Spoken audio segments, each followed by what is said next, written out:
Oh, the Odyssey. Oh, what a shame. So this was exactly what I thought it was going to be, and I was completely right. As soon as the cast list was first announced, we all went, oh no, oh no. And we had a lot of people saying it was going to be totally terrible, completely unwatchable woke slop. And I've always said, okay, it's gonna be woke, but Christopher Nolan is too talented a filmmaker for that to completely tank the movie. And I was right. All of the gender, race, diversity swapping is just as bad as you thought it was gonna be. Travis Scott, Ellen Page, and Lupita Nyong'o are utterly disastrous, and they suck you right out of the movie. The Odyssey will from this point on be known as the single greatest and worst example of race-swapping gender ideology Hollywood has ever seen. Ellen Page belongs in an asylum, not in front of a camera. Travis Scott's dialect is so modern black ghetto, I was impressed they resisted the urge for him to literally drop the N-word. And there's a scene with Lupita where John Bernthal literally grabs her face. And he's like, "This is Helen, my beautiful wife, the face that launched 1,000 ships." And then it cuts to her, and you're gonna burst out laughing. This woman is maximum Uggs. Blacker than the blackest black times infinity. There's a line that Odysseus' second command says that basically sums up the movie, and it's when Apu Rajesh Patel Kuthrapali says in an Indian accent, "We are Greeks from Ithaca." That right there encapsulates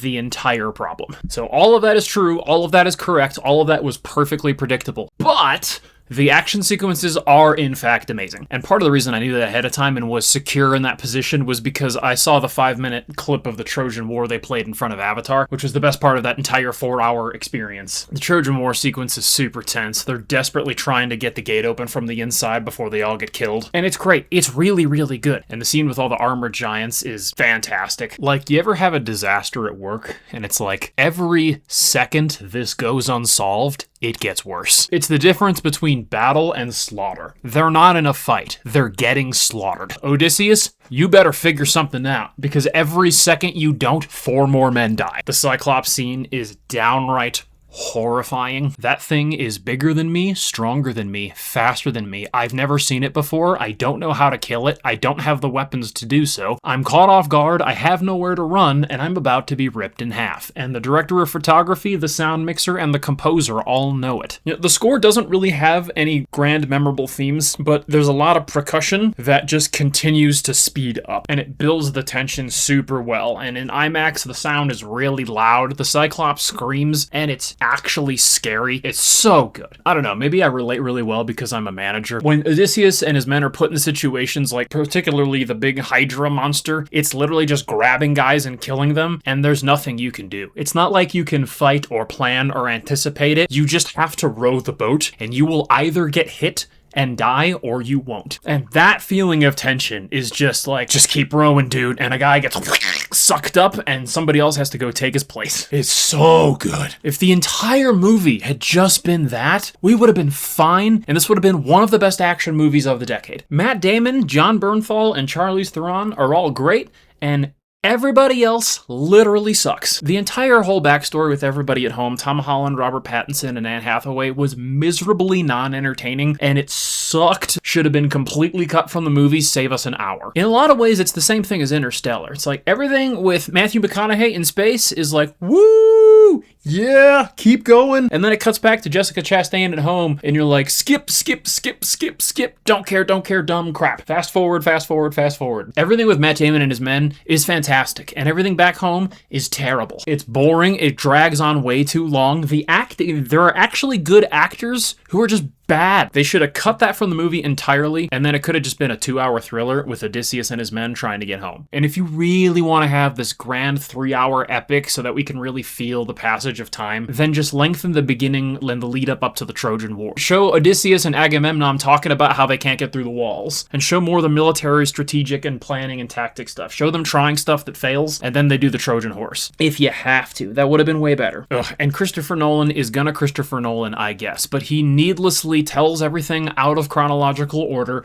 and there's jumping back and forth, and there's literally flashbacks within flashbacks. In the span of, I swear, like 10 seconds, it shows old Matt Damon, young Matt Damon, the family back at home, and then the Trojan War. It's just like, dude, was your editor high? What are we doing? I am starting to get really sick of this. I would have enjoyed the movie a lot more. It would have been far more visceral and intense to just follow the boats home start to finish. You could have done like a pseudo one-take movie. You don't actually have to do everything in one continuous camera shot, but you know the feeling of like 1917 where you're just dropped into it. You're staying in their perspective the entire time. And then it just doesn't let up until he finally makes it home. And then you can take the big breath and go, because you're just getting killed nonstop until that happens. A lot of people are complaining about the armor. Sure, you're technically correct. It would have been nice to have the Mycenaean armor, and the ancient Greek armor they use is technically incorrect. But, I mean, that's such a small complaint in the grand scheme of all the other huge, massive things to complain about, that if that's what you're focusing on, I think you're missing the point. That just isn't even worth talking about when we're looking at the scale of the other things. The frustration of this movie, I mean, if this movie was just always going to be bad and terrible, like, okay, that'd be fine, whatever. I wouldn't have even seen it and we would have moved on. The reason this is so frustrating is because so much of the movie is actually really, really good. And it's just, there are so many bad decisions that I cannot believe people let Christopher Nolan make. The dialogue is so, everybody talks in weird, dumb, modern, Gen Z American accents. Dad, daddy, let's go. It actively hurts the immersion just as much as bad casting choices do. And it's like, dude, I am looking at friggin' Spider-Man and Chani from Dune right now. I am not looking at Athena and Odysseus' son. And the writing and dialogue generally is also really bad. There's excessive narration. Characters are just describing to other characters things that are completely obvious and just literally what's happening on screen right now. And it's like, Chris, what were you thinking? There's literally an interview of him being like, I'm going to have the soundtrack be completely composed of instruments they actually had at the time. I'm not going to use a real orchestra. As he then casts a bunch of people who did not exist at the time. The mental gymnastics and the cognitive dissonance that have got to be going on in that British mind. The Zeus's Law of Hospitality thing I think was actually interesting, but Odysseus' arc was very poorly shown. We know the gods are mad at him, but we don't know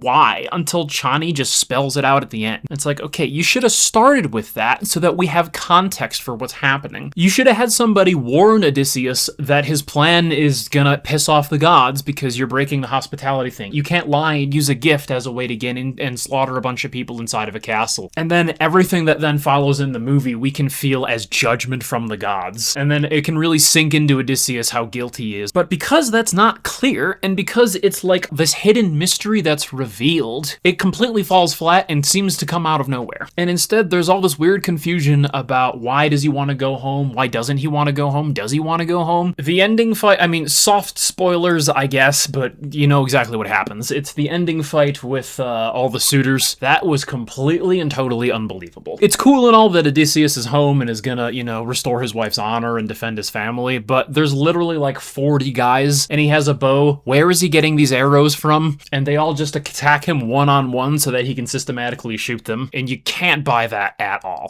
Dude, I'm telling you, if they didn't have all the casting problems, if they cut all the garbage with everybody back at home, and it was a clean 2-hour movie, this would be a straight up 9 out of 10, because that's how good that stuff is. And when it comes to numbers on a rating scale, I mean, I personally think it is worth sitting through a 3-hour woke slog to see some incredible stuff that I've never seen in a movie before. To me, that's worth it. So I would recommend you see it just because the monster stuff really is that good. I would rather have that than a mostly okay, kind of generic, kind of bland, competently made movie that doesn't do anything original. So I'll land at probably a 6.